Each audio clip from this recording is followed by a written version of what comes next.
Assalamu alaikum student. Today my topic is the stakeholder of system development life cycle. What are the stakeholders of SDLC system development life cycle and what are their roles? Basically system development life cycle is in the domain of software engineering that use engineering practices to develop a fruitful or a standard quality software that meets the expectation and requirements of user and customer. So we have to adopt some engineering practices, that is defining, analysis, designing, coding, testing, implementations. We can adopt many models and this is one of them. Now what are the stakeholders that have direct influence impact on the SDLC or on the software engineering teams?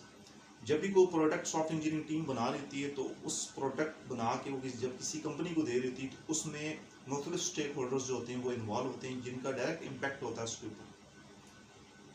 अगर वो एक manual system को computerise system करके दे रही software engineering teams तो उस company में जो वर्कर काम कर रहे हैं या उस कंपनी में जो यूज़र काम कर रहे हैं वो उस न्यू सॉफ्टवेयर को, उस न्यू प्रोजेक्ट को कैसे लेते हैं? आइदर दे एक्सेप्ट इट और reject it.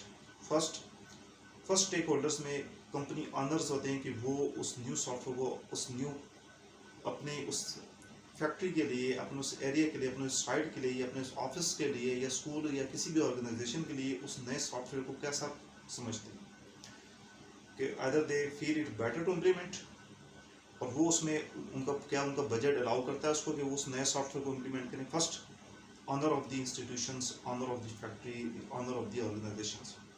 Second end user जो वहाँ वर्कर यूज़ कर रहे हैं वो वो सॉफ्टवेयर को, न्यू सॉफ्टवेयर जो आ रहा है क्या उसको एक्सेप्ट करते हैं।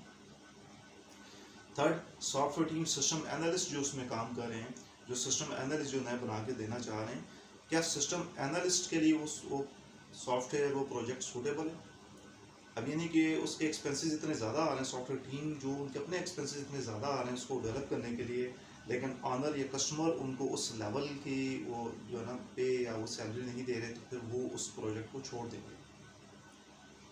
उसमें owners, end users, customer, system analyst, developers, peoples, कई दफ़ा कोई ऐसा प्रोजेक्ट होता है जिसका इम्पैक्ट सोसाइटी के ऊपर बहुत ज़्यादा होता है।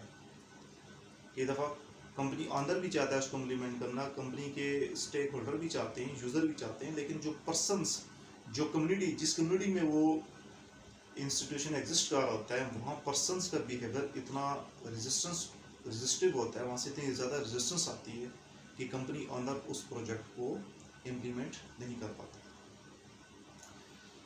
No this is the definition. Stakeholder of SDLC are those entities और group which are either within an organization or outside the organization। ये ऑर्गेनाइजेशन के अंदर भी हो सकते हैं और ये ऑर्गेनाइजेशन से के बाहर भी हो सकते हैं, जिससे पर्सन है या पीपल है या कोई ऐसी प्रोजेक्ट है जो उनके जो सोशल कल्चर है उसको हिट करती हो तो वो कभी भी सोसाइटी उसको सॉफ्टवेयर को इम्प्लीमेंट नहीं होने देगी। तो स्टेक होल्डर वो होते हैं जिनका इन्फ्लुएंस होते हैं, जो कि ऑर्गेनाइजेशन के अंदर भी हो सकते हैं और ऑर्गेनाइजेशन के बाहर भी हो सकते हैं।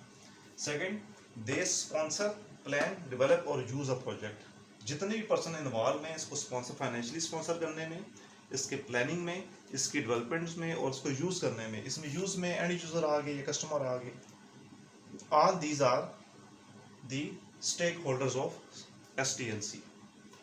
थर्ड स्टेक होल्डर्स में बी यूजर, अभी मैंने आपको एक्सप्लेन किया, managers, developers, customer and user, owner, people, जो सराउंडिंग में पीपल जिनका इम्पैक्ट है उस इंस्टीट्यूशन के ऊपर, मैनेजर, डेवलपर्स, ये सारे स्टेक होल्डर, ये सब स्टेक होल्डर्स कहलाते हैं because they have great impact on to the software that are being installed in the institutions.